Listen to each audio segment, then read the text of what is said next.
I've been going back to rodeo. I was re-listening to My Eyes. Look at my eyes. We just even the flame, the game. That's one of your funniest takes on this podcast. You said he was saying absolutely nothing in that verse. But he was trying really hard to say something. If only you knew what Travis would do to jump out in the crowd and save a kid. Like, damn, bro, you trying really hard. Nigga pulled he pulled Eminem's best play, Eminem's go-to play, goal line situation, pour it down. What do I do? It was the grocery store nigga. The grocery store nigga that's like my favorite grocer. Like he goes so fast, but they're like he's not moving fast. He's just shaking his head. That was Travis. Hilarious me.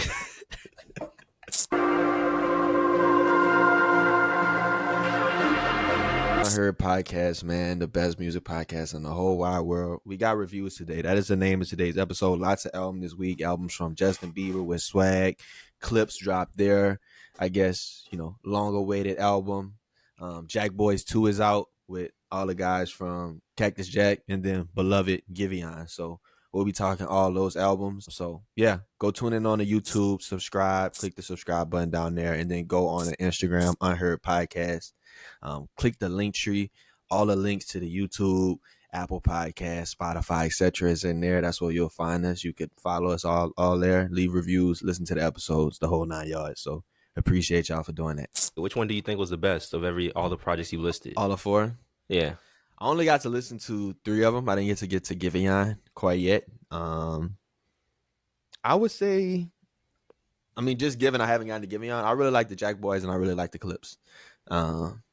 So somewhere in between those two, like different vibes, but not that different. Like just kind of good rap music, good hip hop. Like Vance, what's your pick for top listen of the weekend? Definitely Swag, number 1. What? Number 2. Vance is a McGee guy. You should have. That's what I'm saying. It's a heavy McGee influence all over the album. Like Justin knew what he was doing. Also, okay, we'll get into the reviews later, but probably Justin first, and then give me JACKBOYS second, and then the Clipse album I listened to. No surprise. For Vance to wear his nerd hat, he really does not fuck with these niggas. I miss the old Kanye, straight from the soul Kanye. But which album should we get into first? What was your favorite time, buddy? Let me guess. Yeah. What's your guess? Good guess. Yeah, the Travis fanboy in me comes out at certain moments. This was one of those moments where the fanboy came out. I like the JACKBOYS 2 a lot. Second would probably be Clipse though. The GIVÄON was really good. Yeah, I'll get to it though later. But they were all really good. This was a really good music weekend total. I don't think any of these projects were below a 6. A lot in rapid succession. Oh, that's the thing. A lot of rap in succession. A lot in rapid succession. Like it's gonna take a couple weeks to get through these for real. Okay. Well, let's start with the Clipse. This is culturally inappropriate. Sound like they heard you on the pod. They were like, we're gonna keep it under 45 minutes. Get him to his drive. They had an extra song, but that was gonna take it to 45 and a half. I said under 45, not 45 or less. So fuck. All right. So they took it off. So thank you for that. But let God sort them out. Clipse assisted by Pharrell Williams on the production, and then features from who was on there? Tyler the Creator, Kendrick Lamar, Nas. So according to Clipse, this was kind of the Avengers assemble of all the people he respects in kind of the rap game and who he thinks are the best lyricists in the game. And I have to say, look, I was happy with it. I thought this was the blueprint for a successful album and for this shit meaning something to, kind of this newer generation. As these guys get older and older, they stray further and further away from their core audience. So I think the Clipse fans and Clipse, the legacy guys, appreciated this project. But I said me, as somebody who didn't really grow up on Clipse, listen to Clipse, and just kind of somebody in this newer generation that, to be honest with you, I'm not a rap purist. Like, I will be quick to turn that shit off. But this one was a good listen.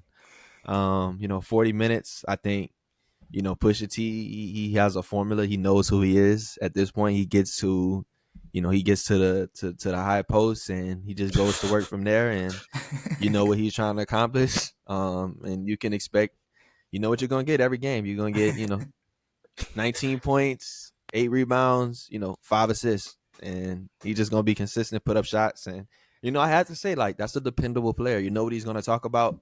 No guesses. Everybody in the stadium knows what he wants to do, and he did that. And somehow he finds a way to keep it.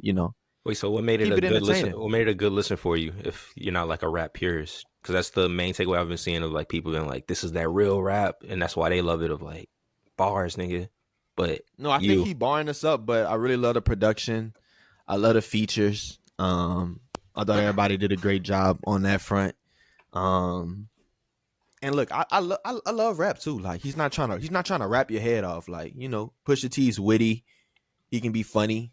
He kind of has this persona that he takes on when he gets on this project. So, he's the kingpin. He's the trapper turned rapper. It's kind of like listening to Griselda.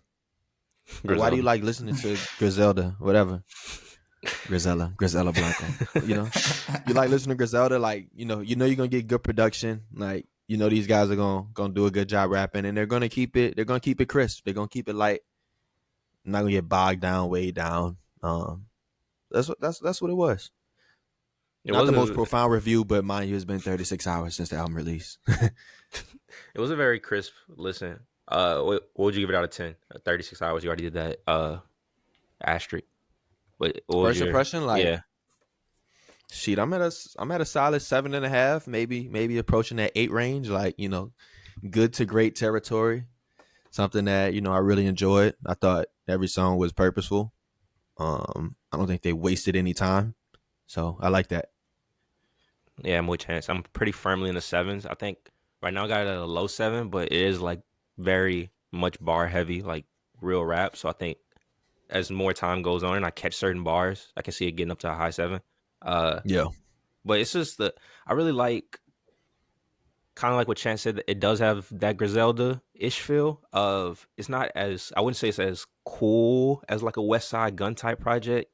I think West Side Gun is really good at like giving you bars, or people who give you bars and making it feel like a cool type experience.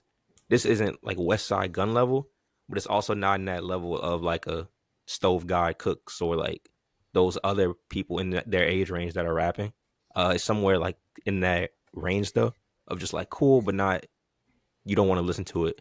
Like, for example, the Tyler the Creator song, that's just a really good song. So, not so be it. POV, it's like you got Pusha T doing like this laid back type flow.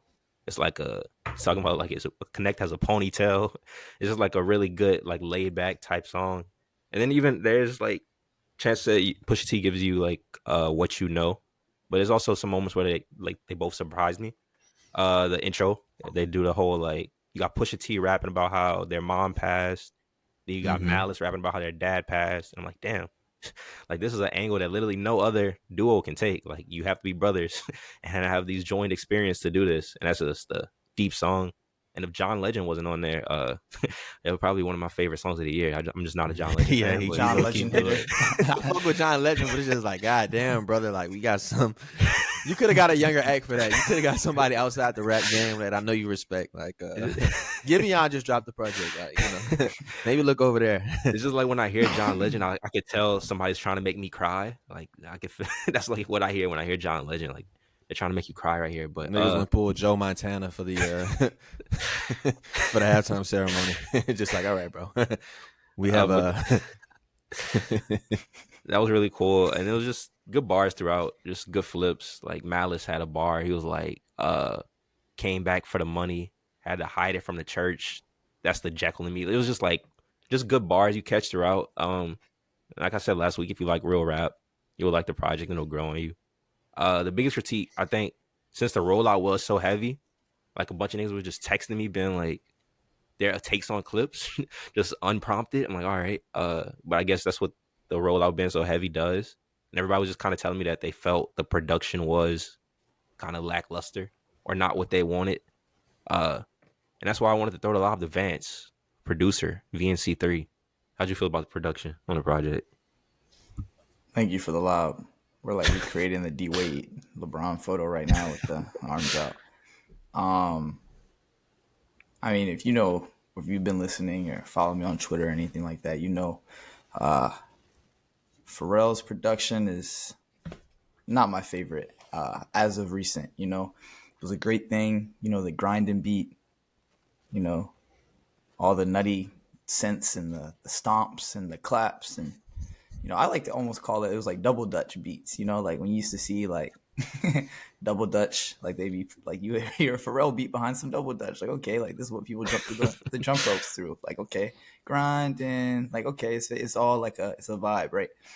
Now it's like 25 years later. Like, I'm not trying to hear double Dutch music. I'm not trying to hear what your modern interpretation of this style is. Like, it's okay to call in like a producer or two, like Pierre, like call in Pierre, call in somebody, like call in what's the dude that works with Boldy, Nicholas Craven, or I don't know, any one of these producers. Conductor, I wouldn't have been mad at a couple beats, but like Pharrell, and I get it, it's like it's shameless, which I have to respect at a certain point. Like he doesn't deviate from his sound. Like, and in music, that's a very big thing. You kind of have to have your own voice, your own sound, especially as a producer. But Pharrell doesn't even seem like he's trying to broaden that sound, which is strange considering that like he's one, as like highly regarded as he is, and two, has been around as long as he is. Like, because we've seen producers that have been around for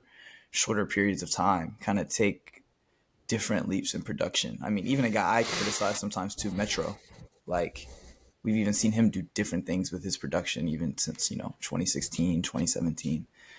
So I don't know, it's like those synths and that stomp and that one rim shot, like all the producers are going to know what I'm talking about. It's just wash. I'm good off of it. And sadly, it brings down the value of the music to me. It just makes it feel like a slug, just like a slow slug, just kind of dragging across. Like, I don't know. It doesn't, I feel like the clips are supposed to cut, like the bars are supposed to cut way more than they do.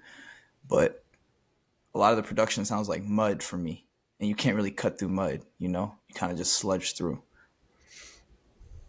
This is why I turned the VNC3 for the production. I didn't have that much disdain for it. I wasn't different about it. It's cool. Like, I don't remember like loving the production, but like I didn't hate any of it. That said though, based off this up here, man, it would be nice if that guy wasn't in Japan and they were on good terms. He would have made, he would have set the ultimate stage. Yeah, I mean, I'm not even saying I hate the production. It just feels like sometimes when like, you might have like say that you're like the Saints, there might be just like some good free agents out there, but y'all re-sign a dude that's like a locker room guy. He's like 36. It's like, bro, you're just taking up space. Like, we don't need like shooting at Cam Jordan. This is a crazy shot. Nah, I didn't even know which one I was referring to, but it's like, yo, respect everything that you've done for the culture, but at this point, like, you're taking up a roster spot. Like, we could get something more innovative, something to push things forward. And like, I get it. Maybe I don't think that they was looking for though. They was kind of looking for a familiar like Clipse. They didn't go outside the box here. There was no out of the box production, no out of the box features, no out of the box takes on the songs. Like, that's what I said. Like, you kind of knew. You either like the Clipse or you don't like the Clipse, right? You knew what you was getting, like, right? You weren't gonna get on here like surprised or like get blown away by anything. Like, you knew where you were getting. Like, if you liked Clipse before, like, you still like Clipse. Like, if you didn't like them, you probably not don't like this type of music. Yeah, it's not changing your mind. Like, you know what you're getting. If you like this up here, you're gonna like this. Like, you know what I mean? Like, you know what you're getting. Which, yeah, you're right. That was ultimately the brand. Like, the whole kind of image of the rollout was we're gonna, reunion vibes. Like, we're bringing the band back. Nigga, it's literally Nas, Kendrick, and Tyler. Nigga, like, you know what you're getting. Yeah, so I mean, it's cool. It's just, I don't know. I think I'm still damn near burnt out from the Griselda wave.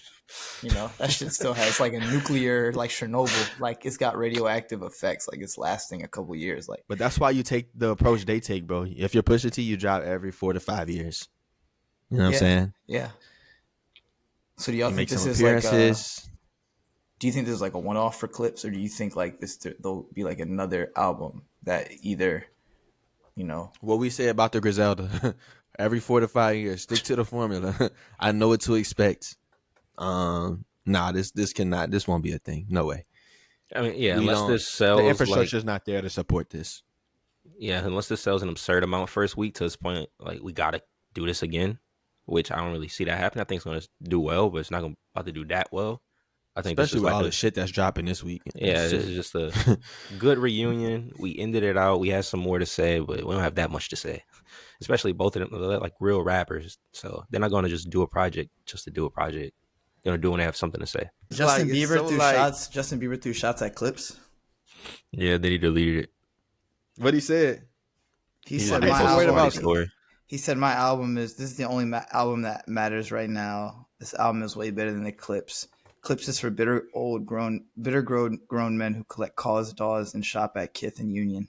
Why are you dissing them? They didn't even mention you, That's JP. why I fuck with Stay Bieber, out of this, bro. That's why I fuck with Stay out of this. You're not lying. Bieber got used as a pawn, not a pawn, but as a fuck you from Def Jam to Clipse. Because Clipse was on Def Jam. The whole Drake thing happened. They were like, we don't want the Kendrick verse on your album. They bought their way out of let us deal. go. Yeah, they bought their way out the deal, went to Rock Nation. And now Def Jam stumps on their release with a Bieber surprise album. Damn, chess not checkers. That's a good segue there, man. Let's talk about it. Justin Bieber, for one reason or another, swag. Hey, yo, Benny. Believe me. How'd y'all feel about this one, fellas? Justin Bieber, swag. You said you liked it, Vance, so let's start there. Let's start with some love. It's your favorite project of the week. Yeah, why is that? I think it's great. He's like, I saw a lot of different. I didn't really know what to expect, which is one why I love the surprise album. You know, I don't have to go in with too many preconceived notions or crazy expectations. I can kind of just listen. And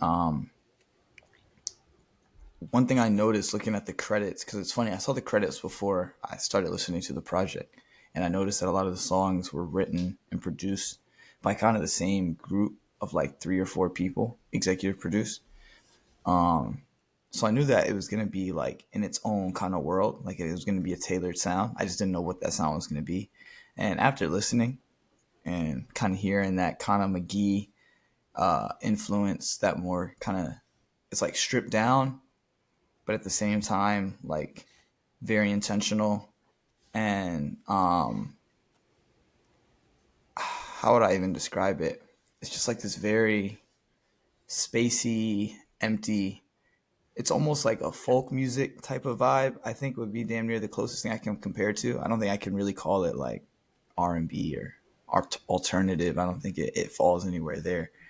But it's just a lot of good stuff on here. Like some stuff that leans more towards pop.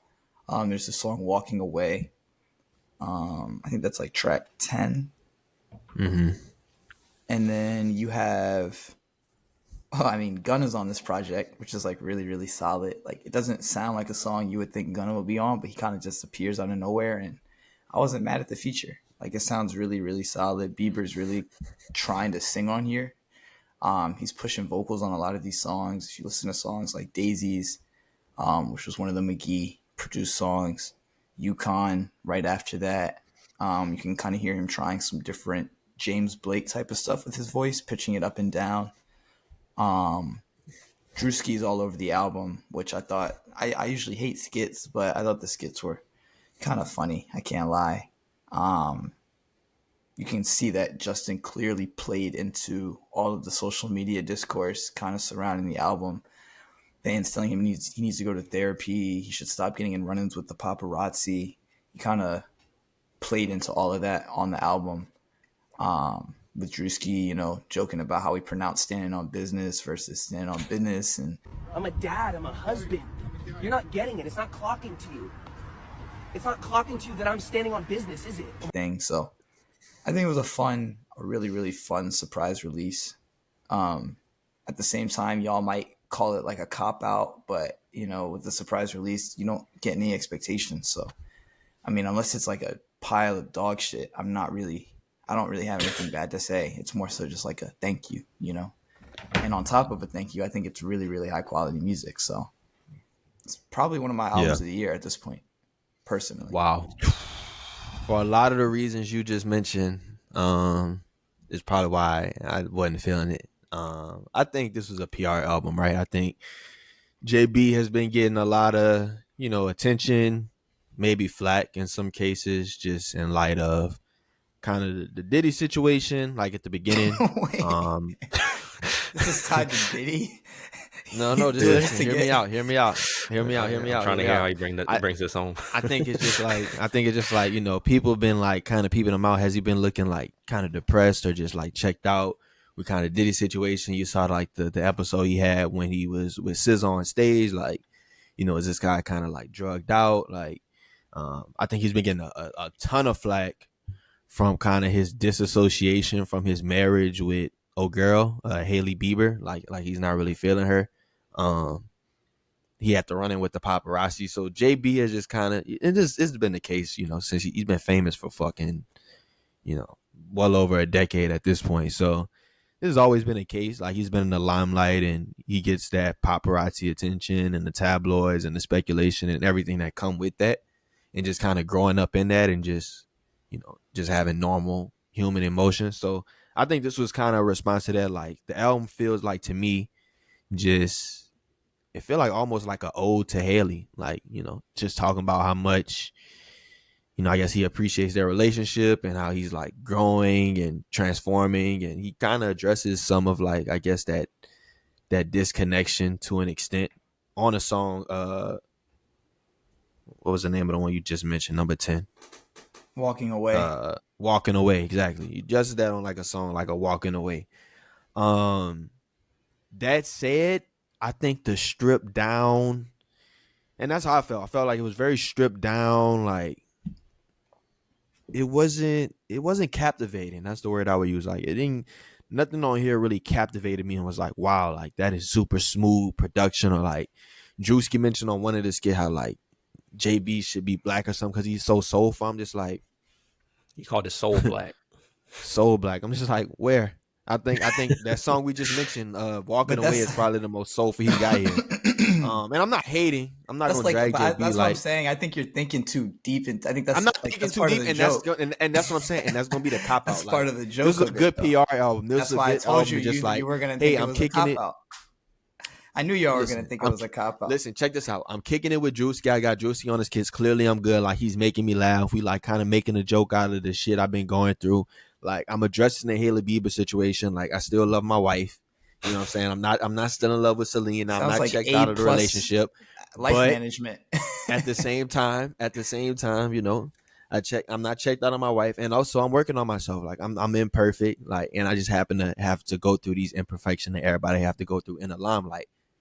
I get all that. That's great. I think that's a really well-made album.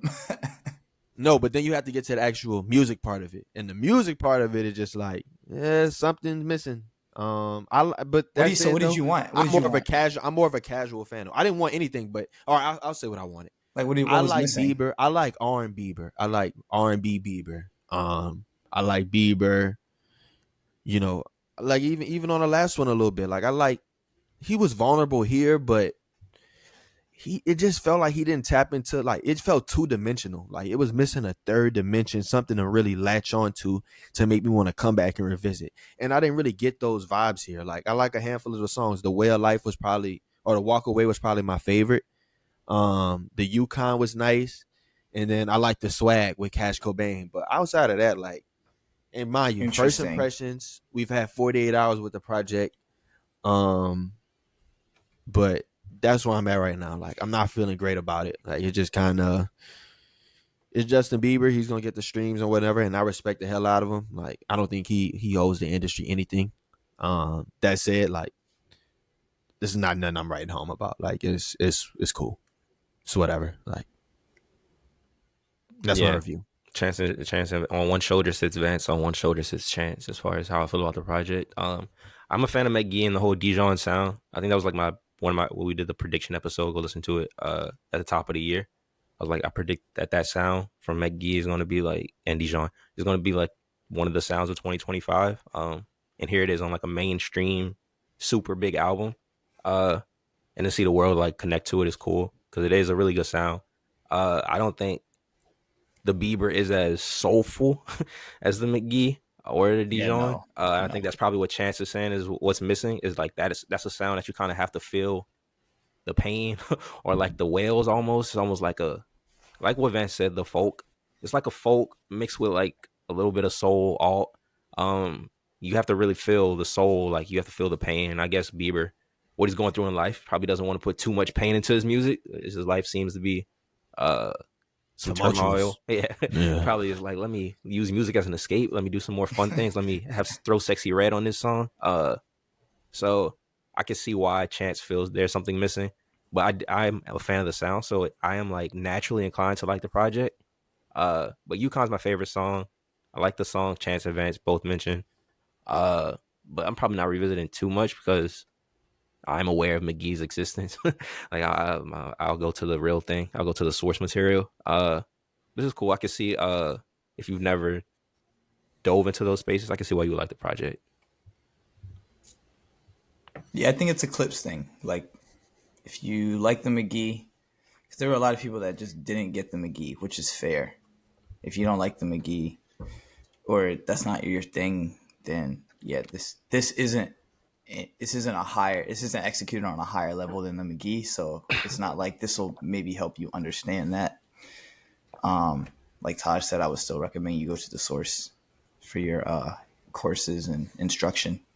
This is not where you want to probably get your first impression of the sound. But I just thought it was a lighthearted project, like a very good, well executed project.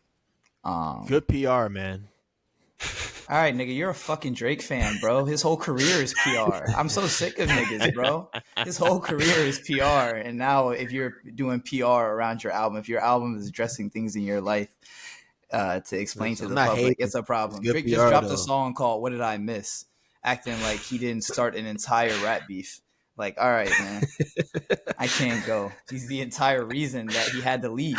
Talking about what did I miss? Yeah, bro, you had to leave. You got fried.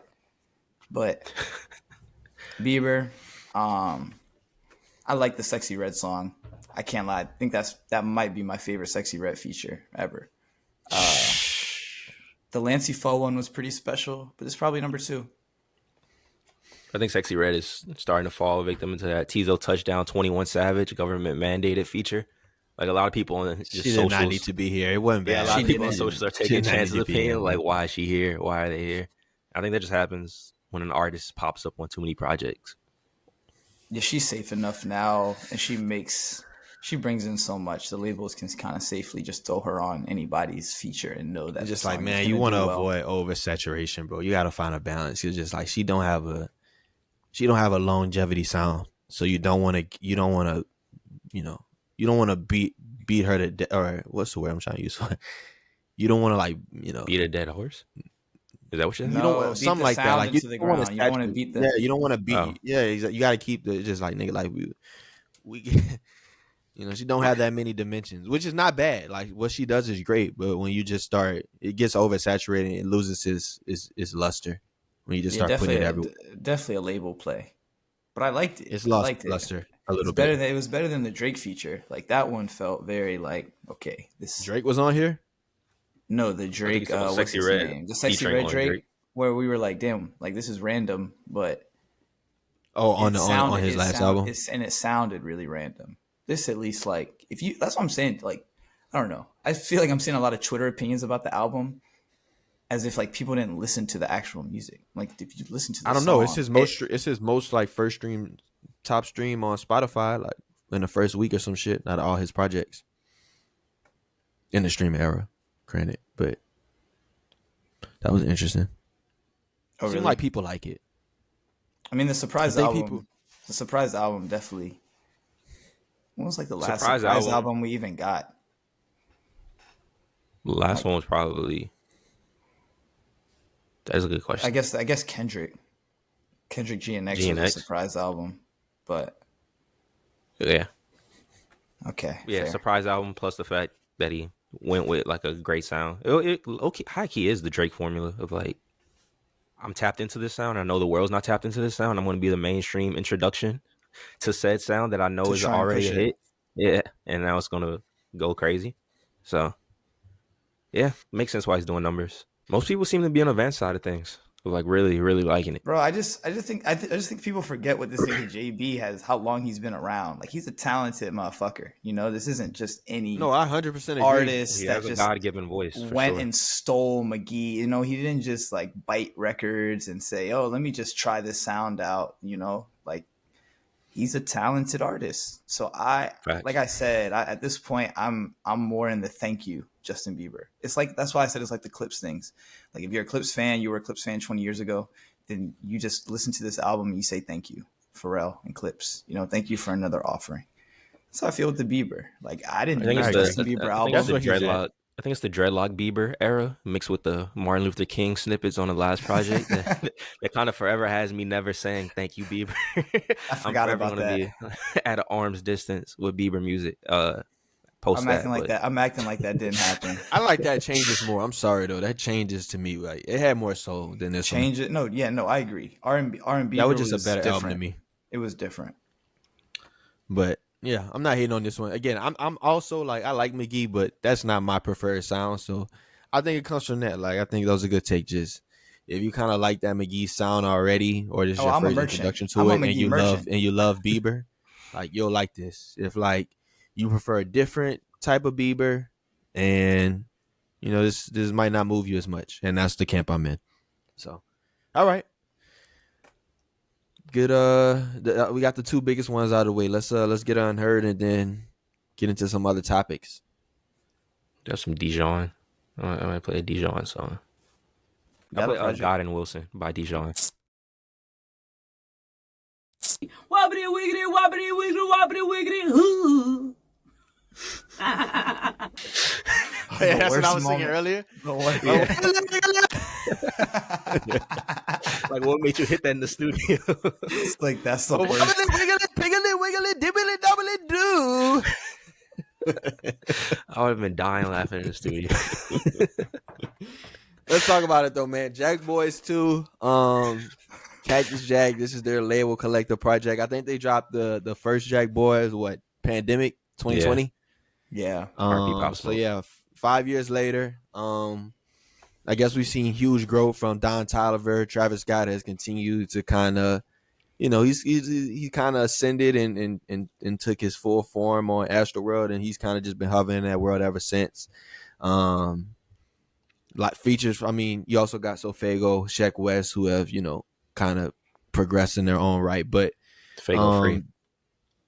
JACKBOYS 2, man. I would have to say, I think a lot of folks are looking forward to this. I didn't care. I feel like I'm in the Justin Bieber camp with Travis Scott, where just like Travis Scott has already done plenty. He's done enough. I love him. He's great. So I don't have huge expectations for future projects, nor am I going to sit here and go hard if they, you know, might not meet my expectations. But I have to say, man, this JACKBOYS 2, I ran it this morning because it just dropped last night. I like it, man. I like this JACKBOYS 2. I love the production on here. I think it's that kind of just signature sound that Travis Scott has that he pioneered. And he just brings that in full effect here. He even does some different shit, man. Did y'all hear the one with Tyler? Yeah, like the fucking Afro Beach joints. Yes. I was rolling hips. I was like, man. Niggas said I feel like I'm in St. Martin. Rolling hips is wild, but I like the song. I'm in Barbados, but no, I like that song, bro. I like the features he brought on here. He had Glorilla, Future, and Playboy on the song they had. Young Boy. They was great. What song was Young Boy on? Outside. I have to re-listen again. This one, it ain't even 48. This shit was like, this shit came out like 12 hours ago, maybe. But no, man, Jack. I don't have much to say. I really like the JACKBOYS too. I will be revisiting. I love Don Tolly. I thought he had a great project last year. I still love Travis Scott. I thought he did a good job, even on some of the solo songs on here. Dumbo was a nice track. Sofego was interesting. He had like a solo song, and then he was featured on one or two. I haven't really heard much of him, so it was interesting to kind of hear his sound. I thought JACKBOYS did a decent job. I love my B. I love my biatch. But we don't look at love the same. I liked him on there. I didn't like Travis Scott on there, but I did like JACKBOYS. I like what he did on there. I like that Travis verse. I kind of liked it. Yeah, I can't really hate. It was a little long, like almost 60 minutes, but I thought it was good, man. Not really a lot of fluff on here. So for those reasons, I'm in. I have to respect it. I like the JACKBOYS too. I love the JACKBOYS too. I mean, this could just be the early listen syndrome of me just liking it so much off 2 listens, and it'll like eventually decline. But I don't know. At first, it felt like it restored the feeling of like a Travis project, even though this is a collective, but that Travis project feel of like you're not hearing this anywhere else. Yeah, like exactly. You're not getting this feeling from another project. You're not hearing this other places. That excitement of like this song and oh shit, where'd Cardi come from? Where'd Future come from? Where'd Tyler come from? Where'd Vybz Cartel come from? Where Kodak Black come from? It's just like you don't know who's really just about to pop up on these songs, and they all do it well. Of like, this is just as a Travis fan for almost a decade and a half at this point. This is just what I always viewed like full form Travis Scott being of like what Kanye did so well, just bringing artists together and making them sound hard, and then making the project as a whole just a cohesive fit. And he had the skits with I think Bun B of just like that all brought it together. I think it was a Bun B interview. I don't know, but that all just brought the project together. Like sequence of setting up what was about to happen. Favorite songs, PBT with Tyler and Vibes. That was just perfect outside vibes. Hip rolling. We know your favorite move, right, bro. It's okay, bro. That's the most old head. One drink in the hand, cigar. Okay, MM3 with Sofago back. They finally freed him. This was great. He finally got his moment. I like the Where Was You with the Cardi and Future. Just a great moment again. That's a underrated trio. I feel like they've always delivered every song. And then Florida Flow, Kodak Black. This was just, it had me going to like deep thought because Kodak. It's like Kodak he should have been one of the ones. Bro. It's not even should have been. So sabotage. He was. He was the best. I always say he was the best out of that 2016. He was. Class. His off the court antics messed up everything. Cause, dog, that song made me smile. Florida Flow. I was like, wow. I forgot like what I really like. I used to enjoy. Like, bro, that's damn near a decade at this point. We're listening to Kodak in 2025, like enjoying it. That's almost a decade later. And he's, whatever. We're not too much on Kodak. Continue. Yeah, just incredible Kodak verse of just reminds you, like Chance said, the Zion. Like he's not always there, but when he is there, it's like, we can't trade this nigga. Not many people are capable of doing this. He talked about having a 2-man with Kylie Jenner, running a 2-man with Travis Scott with Kylie Jenner. Like this man is incredible. But she's all around in a whole another relationship. Exactly. I didn't skip anything other than I Love My Bitch, but the only reason I skipped that was just because it's been out for so long and I've heard it. But everything else, I didn't love Beep Beep. That would be my skip probably for right now. It's with a Saw Baby one. Oh no, never mind. It had Saw Baby on it. That's why I don't skip that one. But yeah, Travis got washed. I think I skipped Travis part on there. Yeah, Travis got washed. The beat was trash. I think I skipped before I could even get to Saw Baby. Was he at the end? That's what pissed me off. Bro, Travis, like this nigga had album of the year last year, bro. You put him on that nutty ass beat. Like, what are we doing, bro? That beat is trash. And then it's not even a beat. It was just like the hook too, like beep beep. It's just like, bro, like Travis did Saw Baby so dirty, putting him on that song of all songs. There were like 3 other songs I heard. I was like, I hope Saw Baby's on it, and then the song just ended, and I was sad. I didn't even know he was on. I skipped that joint. I got like a minute to. I was like, I know I'm not gonna like this. 4 minutes of this shit, ain't no way. Champagne and Vacay, I like that with the Waka ad libs. I don't think enough people utilize Waka in modern day. That energy you can't really replicate that energy. That was great. That's where he had the Pusha T diss. Don't know why he did that. probably going to backfire. We're going to end up talking about that 2 episodes from now, probably, with a scathing Who diss did the track. Pusha T diss? Travis Scott. He was like, I made 100 million pushing T's. Now my phone on D&D. I don't know why these old niggas mess with me. I know the YNs feel me. I was like, bro, come on, Travis. Pushing T's? Like selling merchandise. Selling T-shirts. He's made millions. And then... Well, I mean... He said, even though... That's the Clipse. Because the YNs do feel him. I can't lie. The YNs love That's Travis it, though. Scott. Well, maybe the YNs. He took them niggas' own strategy against them. That's half of what Pusha T was talking about, how much money he making, and I got money, and you know, Rolls Royce coloring and all this other shit. Just like, all right, I can't lie. I like that. I like that. He's got more. I made 100 million off of pushing T's, nigga. Like literally pushing niggas like you to the side, nigga. But at the same time, nigga, pushing these T's. It do sound a little corny because this nigga Pusha T do talk, but Pusha T is corny too. Like, it's not the fact that it's a bad response. It's the fact that like you shouldn't have just enough. Just like, ignore this wasn't enough. We knew this was bait. We knew it was bait. Yeah.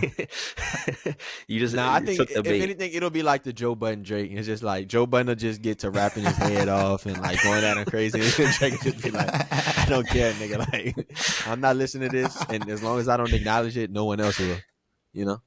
Yeah. Okay. Let's hope that's the case. But yeah, I like the. I mean, overall. if it comes to that though, just don't acknowledge it, Travis. But I mean, if you're Clipse though, it's just like, brother, you're gonna spend all your time chasing down a rabbit. Like, this is not, you know what I'm saying? You're not gonna be able to hang this one up on the wall. You know, no one will give a shit. So I think, you know, whatever. They'll leave it at that. Yeah, like the first initial early on, I would give it it's like that flat 8 range for me. But who knows? This is like 12-hour review. Yeah, I liked it. I mean, there's definitely some skippables in there. That Travis Scott and Sofago on that like rage beat, Ken Carson. Nah, yeah, no, that wasn't it. That wasn't it. Context. I almost appreciate the effort, but yeah, nah, that's not it. One of those early songs. What was it called? Let's see. Like, I love the way the project started. Like Taj said, the energy with Waka was great. It was very like Swamp Izzo, like, you know. Dumbo, I was a fan of. I think that was just like classic Travis, where it's like, okay, you can rap, but you can also give us like a really, really solid hook, you know. Like you're not just phoning it in. You can tell he tried a little bit on some of these songs. Going down, Velour, I didn't care for at all. Don Toliver and Shaq, Contest, didn't care for. I Love My Bitch is a hit, in my opinion. I really like that song. For some reason, I feel like when Travis goes like to like Europe and then goes and does like the after parties at whatever, you know, club in the UK, like I feel like these songs do really well over there. Like they might not even know what he's talking about, but well, in the UK, I guess they would. But those other countries, like I feel like this is a song that's just gonna do really well. Beep Beep, not a fan, but No Comments, the solo Don Toliver song. I'm a fan of that one. And I feel like we haven't heard Don Toliver do anything like that. Like he was damn near rapping on that song, kind of like in pockets. And if y'all have been listening to Don Toliver since Donnie Womack, then this is just a big leap from that in terms of experimentation and almost a very slight torch pass from Travis in terms of just like here, like come into my world a little bit more, like have a little faith. And he took that leap and it worked. The torch been passed. What the hell are you talking about? Nah. Don Tolly been doing his own thing, man. But I'm saying, that's my point. It's his own thing. It hasn't really been in Travis's He world. been the one. But No Comment sounds. Fuck Travis world. Okay. Shout out Don Tolly, man. Over Don Toliver. Fuck y'all talking about, Travis. He said he doesn't need anything from Travis. He's his own man. His own artist. Exactly. But yeah, overall, I don't know who Wally the Sensei is, but Travis, if you drop him, we won't notice. We promise.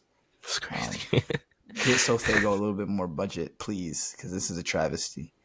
Yeah, I mean, better than expected. I don't know if I'll give it an 8. There are some factors that are really making me biased, like Tyler. Y'all know I'm a Tyler merchant. I'll probably give it like a high 7, mid 7, high 7. I also didn't have high expectations for this. Like Chance said, like I just didn't care. I didn't care at all when I saw that the album was coming out, but satisfied with the listen. So good job, Travis. This earned you another 2 years of bullshit. And we'll see, what the next tour looks like or the next project. But I can't lie, like Taj said, as a fan, like the Tyler type stuff, like he might be trying again. That's what it sounded like. Like there was a meme somebody posted of like when your goat is no longer washed, and it was Lightning McQueen. It was like lifting up the fucking car cover. It was like they're pulling the car back out again, and he's smiling. Yeah, and I was like, yeah, that's exactly how it feels. Like I was like, Travis is one of my favorite artists of all time, but I was like ready to. I was like ready to be like, okay, it's done. Nah, like Utopia was like highest in the room during highest in the room era. It was bleak. It was like, okay, it was bleak. What is he doing? I was just willing to. Even the features was ass. I was tired of hearing Travis. Travis was the designated feature. I was tired of that shit. Yeah, I was just okay with Travis being done, just accepting that I've probably heard the last of anything I would add to an all-time Travis playlist. So to get something like this where it's like, oh shit, he sounds kind of hungry again, or like, yeah, I'm not adding none of this shit to my all-time playlist, but I'm happy with it. It's a good start. It's gonna get re-listens because the only Travis I've been re-listening to is like Rodeo. Yeah, I was re-listening back to Rodeo. I was re-listening to My Eyes. Look at my eyes. When we just even the flame, the game. That's one of your funniest takes on this podcast. You said he was saying absolutely nothing in that verse. But he was trying really hard to say something. If only you knew what Travis would do to jump out in the crowd and save the kid. Like, damn, bro. You trying really hard. Nigga pulled he pulled Eminem's best play, Eminem's go-to play. Goal line situation, pour it down. What do I do? It was the grocery store nigga. The grocery store nigga. That's like my favorite grocer. Bro, not like moving fast he goes so fast, but they're like he's not moving fast. He's just shaking his head. That was Travis. Hilarious me. Okay. Yeah, no, I mean, yeah, this is better than Utopia. I would give it that. That's what I was thinking. I'm like, that's kind of crazy, right? Like, this is better than Utopia, in my opinion. But it gets the benefit of if now, granted, 12 hours, not a surprise release, but really no singles on this joint. Like there were 2 singles. Whatever, I don't know the singles, but whatever. Like. Utopia was like the nigga was carrying around a briefcase. He was just doing too much, and it was just like we did all this for this. So that plays into it too. But I'm happy with the JACKBOYS too. Go check it out if you haven't already. But yeah, let's get into. Honestly, I didn't listen to the GIVÄON Beloved, so I don't have anything to say on that. I'm not sure if Vance heard it, but I know you heard it, Taj Money. So if you care to speak on it, go ahead. Should we check it out? Give it a listen. JACKBOYS 2 is my favorite project, but as far as probably just like a critical, objective review, this is probably like the top to bottom, like best. Like I wouldn't be shocked if this gets the highest pitchfork rating of everything to drop this past week. GIVÄON's back in his that last project. What was it called? Give or Take. Yeah, Give or Take. This was better than that. It's a different. He's back to like his roots, his root angle. Like when GIVÄON first came out, that first project, when it's all take time, and when it's all said and done, like really leaned on the fact of like heartbreak anniversary and like I got broken up with, and this is how I feel post breakup, and it's like almost woe is me type feel. Then Give or Take was like, yeah, yeah, he was in a very popular relationship. With who? Pretty dark skinned girl. I don't remember her name. GIVÄON ex-girlfriend. Oh, it was Justine Skye, right? No. Yeah, Justine Skye. Yeah, it was Justine Skye. Yeah, and that was like gets me back to Give or Take. Give or Take was like him kind of saying like I'm an ain't shit nigga, like I'm cheating, but it's okay. Like, like this is why I'm cheating because I'm up now. And it kind of felt like a stray from the path, even though like it was a good project and a lot of people liked it. But now it's kind of back to his roots on Beloved of like he's no longer toxic, back to his lover boy shit. Yeah, he's not admitting his side of the toxicity. He's just saying like the heartbreak side of it, relationship ended. This is how I feel. I'm sad you ended the relationship after I cheated. Yeah, but he's not saying the I cheated part anymore. He's not leaning heavily on the cheated. He's just saying like The single was 20s. He's like talking about how he wasted his 20s with one person. He's got the song Strangers. It's probably top Damn, 2 how old is songs this on the nigga? project to me. I don't know how old he is. But Strangers, he's talking about like being in a relationship with somebody and going back to strangers. It's really Damn, this nigga turned 30 this year from Long Beach. okay. But yeah, it's just all pretty good. Talking about the other side of a relationship ending that he really wanted. Return to Roots, GIVÄON. Good R&B project. Wouldn't be shocked I ain't if gonna it's lie. 8s range. One thing that's hella super important, and I would say this to even a higher degree than the rap artist, the cover, man. Like this nigga posted up, he got on the checkered twill brown suit, a black glove, with a black tie. He's tightening up the tie, like old school photo. Nigga like he about to commit a murder. It's the OJ pick.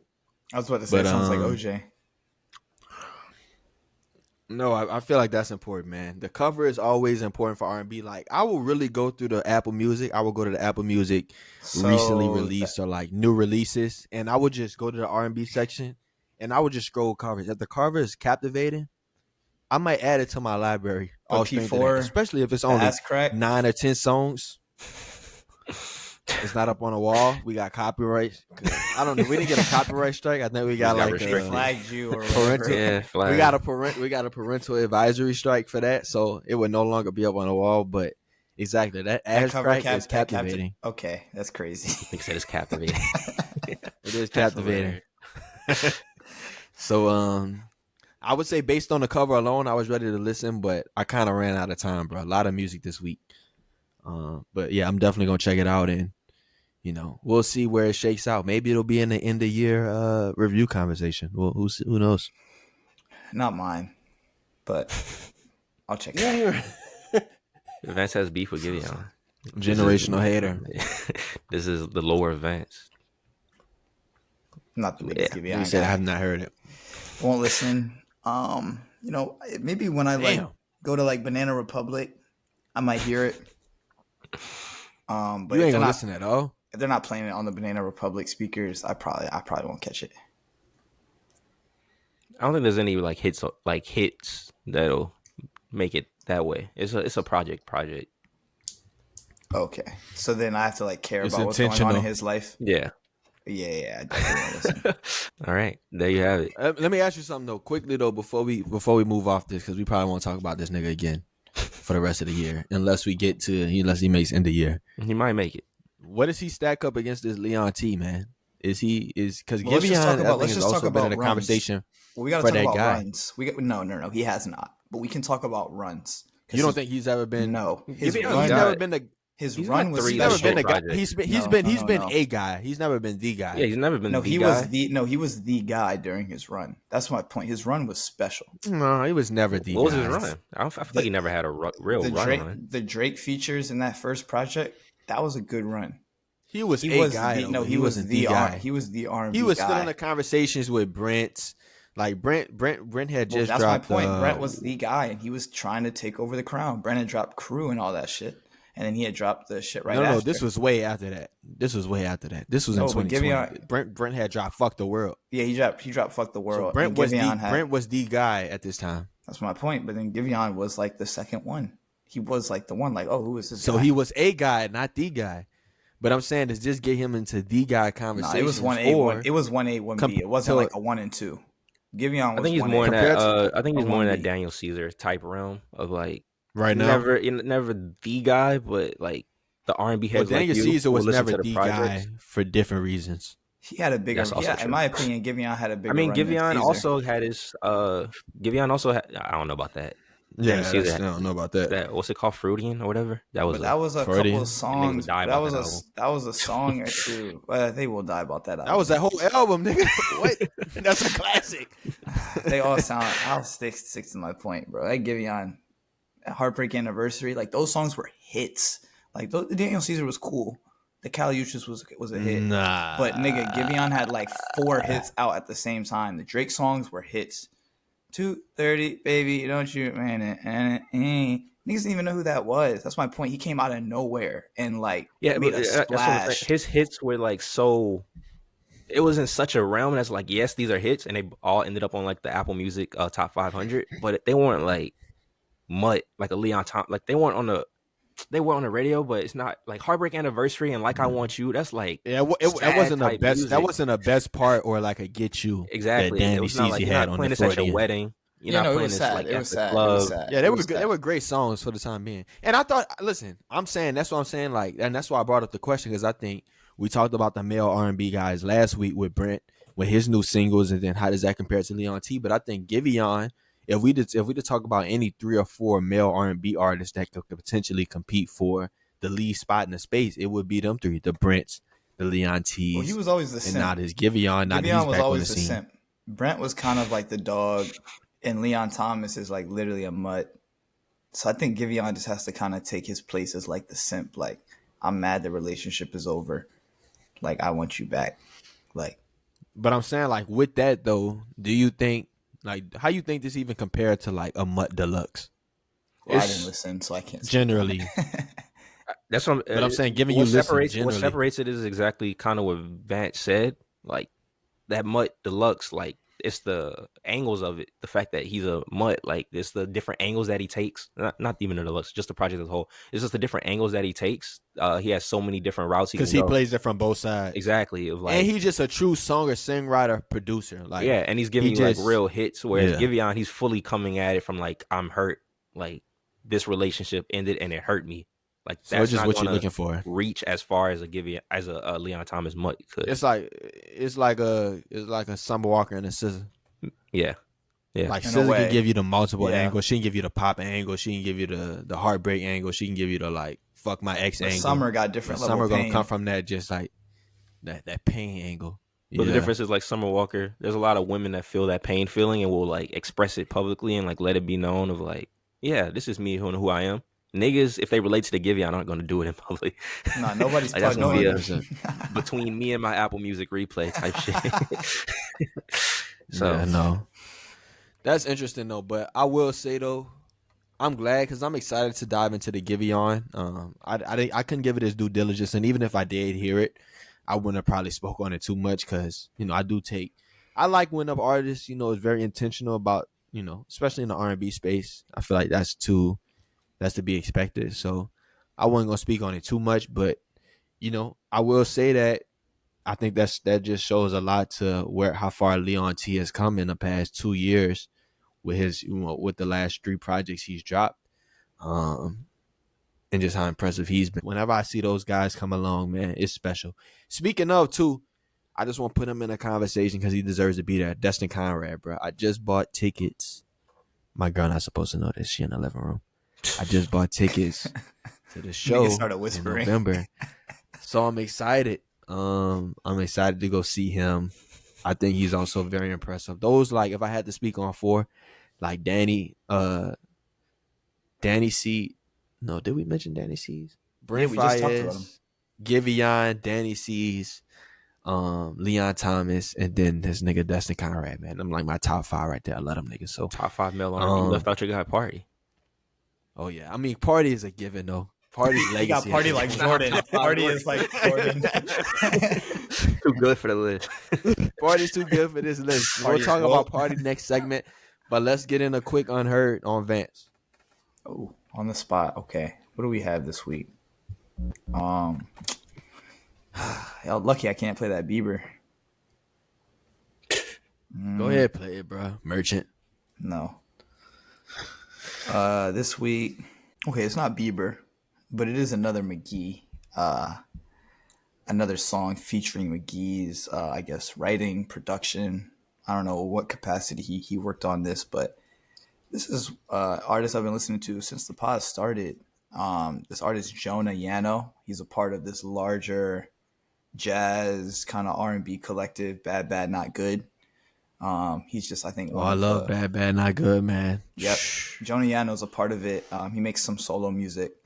And a few weeks ago, he dropped a single with McGee on there, or maybe it was produced by McGee, called Home Run 2021. So we'll play that. Podcast over, dog.